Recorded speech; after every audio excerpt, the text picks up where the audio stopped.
19 November tahun 1945, terjadi peristiwa di awal Revolusi Nasional Indonesia, di mana iring-iringan kendaraan Belanda disergap pemuda Indonesia di Kabupaten Kolaka, Sulawesi Tenggara.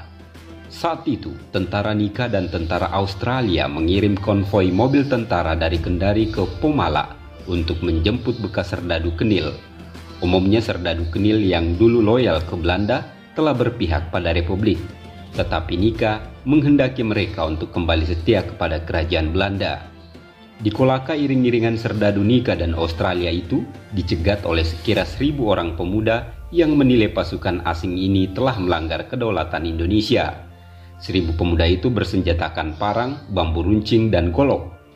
Beberapa hari setelah peristiwa itu terjadi, kedua tahanan dan jenazah dari pihak Nika dikembalikan ke tentara Australia di Kendari seusai perundingan. Namun para pemuda tetap memegang senjata.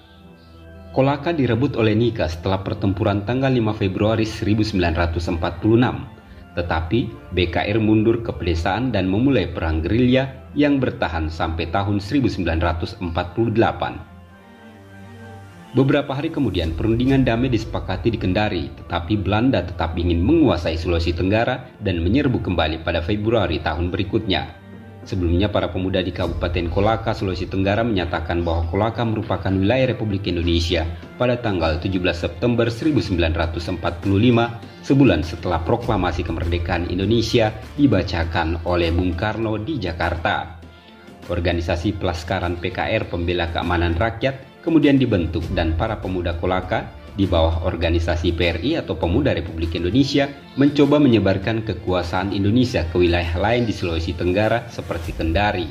PKR sendiri dipimpin oleh sekumpulan bekas serdadu Kenil yang diasingkan Jepang ke tambang-tambang nikel di Pomala.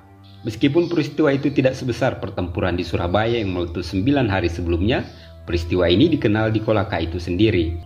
Kelurahan 19 November di Kecamatan Wundulako dinamakan berdasarkan tanggal peristiwa itu, dan juga Universitas 19 November Kolaka.